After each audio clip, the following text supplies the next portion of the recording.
Welcome back to Speducation. I am your host, Brandon Reed, and if this is your first time to the channel, a special welcome to you. Well, we have a new week and we have a new lesson. What are we going to be learning about this week? Well, we're going to be taking a look at another hurdle that students with learning disabilities have to overcome. What is it? Well, let's take a look at today's lesson. Today's lesson, what is it like to have a learning disability, Part 8, associative versus cognitive.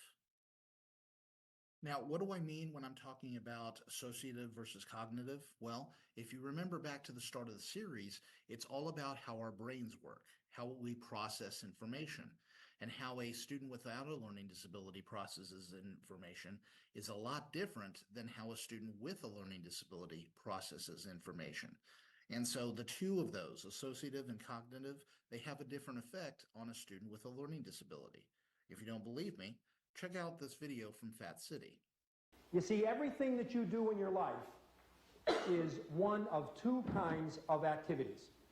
Everything you do in your life is either an associative task or a cognitive task. Now, what is the difference between these two? You can only do one cognitive thing at a time, but you can do two or more associative things at a time. So as you saw in the video, Mr. Lavoie said that all humans have the ability to do associative as well as cognitive tasks. But humans can only do one cognitive task at a time. And why? Because it requires processing information. Now, how does this relate to students with learning disabilities? Well, think of it this way. An associative task are things that you can do more than one of at a time.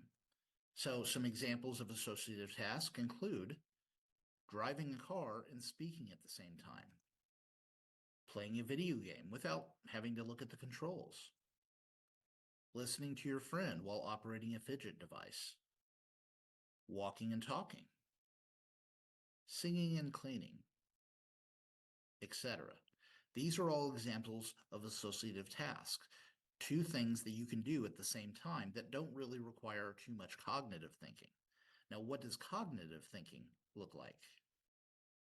Cognitive tasks are the undertakings that require a person to mentally process new information, i.e., acquire and organize knowledge and learn, and allow them to recall, retrieve that information from memory, and to use that information at a later time in the same or similar situation, i.e., transfer. Individuals who have issues with performing cognitive tasks may also suffer from dysnomia. Oh, you've never heard of dysnomia? Well, that's okay. Let me explain it. Dysnomia is a difficulty with or inability to retrieve the correct word from memory when needed. What does dysnomia look like? Well, think of it this way. Check out this video from Fat City. Many learning disabled children will talk like this. You'll say to them, "What did you do after school today, Bruce?" Well, we went to, what's his name? He's big, and his father has a big, and he used to play, he always wears green, Mike. And then we got, we went in a big, it wasn't really like it wasn't like a school, but it was big, but it was kind of, like a minivan. And we played, it was kind of, well, it wasn't really, it was kind of like baseball. No, because there were no bats. And you think, why did I ask you this? That is what dysnomia looks like. Have you ever met somebody or talked to a student or a kid who does that? They probably are suffering from dysnomia, and that is how it affects individuals with learning disabilities. Now, that doesn't necessarily mean that all students with learning disabilities have dysnomia, where they have trouble coming up with words. It may be a problem with storage and retrieval. That's what all humans have. They have the ability to store information and then retrieve it at a later date. For example, long ago, before we had these nifty things called smartphones, we had to remember all of the phone numbers of our parents, our friends, our relatives, etc. We didn't have things like smartphones that had addresses or phone numbers already logged into them. So for me, I know what my parents' phone number is. It's stored in my memory. All I have to do is go in there, find it, retrieve it, and then I can use that to call them, okay? For somebody that struggles with this, they can store information, but they may not necessarily store it in the proper place. So when they go to retrieve the information, it takes them a little bit longer to find that information. Now, what does this look like for a student with a learning disability? Well, very simple. Students with learning disabilities that suffer from this can either do one of two things. They can listen to the teacher or they can take notes. They can't really do both. And I can't tell you the number of times where a teacher has gotten upset with a student because all the other students are taking notes and this student is just sitting there listening to the teacher. And the teacher gets upset with the student and says, "Why aren't you taking notes? You're not participating in class." That's because the student is trying to process what it is that the teacher's saying.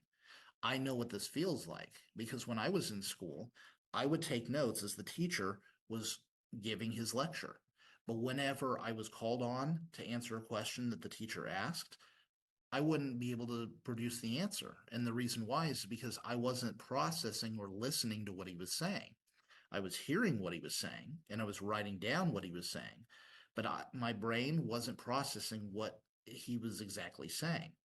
But if he said, "Hey, Brandon, could you tell me what was the year that the White House was burned?" Then I could go back into my notes and look, okay, the White House was attacked, it was burned in 1812. Oh, it was burned in 1812. But I can't just automatically give the answer because I wasn't processing what he was saying. I was just simply writing down what he was saying. And that's because I couldn't do two things at once. Now, there are a couple of ways to help individuals like this. What are they? Well, let me show you some strategies that might work for your son, your daughter, your child, or your student. Visual aids. Visual aids can help connect images with words and strengthen a student's recall. So these are some examples of visual aids that might be able to help students with learning, such as presentations, infographics, posters, flashcards, pictures, videos, or charts and graphs. Any kind of visual aid or visual learning that you can incorporate into the classroom is going to be very beneficial to all students, not just individuals with learning disabilities, because they're going to be able to connect what they're learning with what they're seeing. For those individuals on the spectrum who might have difficulty with sudden changes in the day or schedule, and they need that schedule, they need that structure, that routine, this visual timetable would come in handy. This is especially something that I use in my classroom. Whenever I'm teaching a class, I will put up a visual agenda of what we're doing that day. So instead of just saying, okay, we're going to be learning about math, I actually break it down and I talk about what we're going to be learning about. So if we're going to be learning about equations, I'm going to have on the agenda, what is an equation? What does it look like? How do you solve the agenda? How do you solve the equation? And then what are the steps? And by breaking it down that way, it makes it a little bit easier for the students to process the information. And then, of course, visuals also help with learning words. Now, these are for Spanish words. If I wanted to know what the Spanish word for backpack is, all I would have to do is take a look at the backpack and then look at the Spanish word. And I can connect this word means backpack. If I were just to put backpack and then put the Spanish word, it'd be a little difficult for me to make that connection. But seeing a visual really helps. And this can definitely help even for regular English words. Because if you have a student that doesn't understand a word or the concept of a word, tying that to a visual will help. Guided notes. Guided notes can help individuals who have difficulty doing multiple things at once. So remember what I was telling you about, that student that had difficulty taking notes and listening to the teacher? This is one way that the student can do both. A lot of the notes are already written. All they have to do is write down the main ones. So whenever I teach, if I'm giving them guided notes, they know that whatever I write up on the board in red ink is what they need to write down in the space. That way they can still listen to the lecture and process what I'm saying, but they can also be copying down the notes as well to refer back to them later. And then this also helps with math. This is prime factorization. I can't tell you the number of times that I've seen this kind of visual aid, this kind of guided notes. It provides you with all the information about prime factorization. It even breaks it down and shows you the different steps and the different ways to do it. And then it gives you a practice area.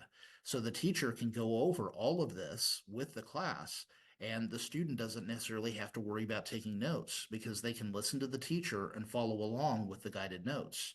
And then when they do their practice, they can refer back to this to help them. And then we have chunking. Chunking can help by breaking down tasks into smaller parts, which are more manageable. This is primarily used in language arts. So when you think of chunking, think of trying to take a very big task that has a lot of parts and breaking it down into smaller ones like this. If you have a big number and you're trying to figure out what this is, by breaking it down into smaller parts, it's more manageable and you don't feel so overwhelmed. This especially goes for individuals at home. My son, whenever we tell him to do chores, he gets overwhelmed because he knows he has to do this, this, this, this, this. So when we break it down and say, okay, it's time to do your chores, first I want you to do your homework. Then he knows that all he has to do is these assignments in his homework. When he gets done with that, then I tell him, okay, make sure you clean your room. Then he knows that he has to do these things. And then when he gets done with that, then I ask him, have you washed the dishes? If you haven't washed the dishes, go ahead and take care of that.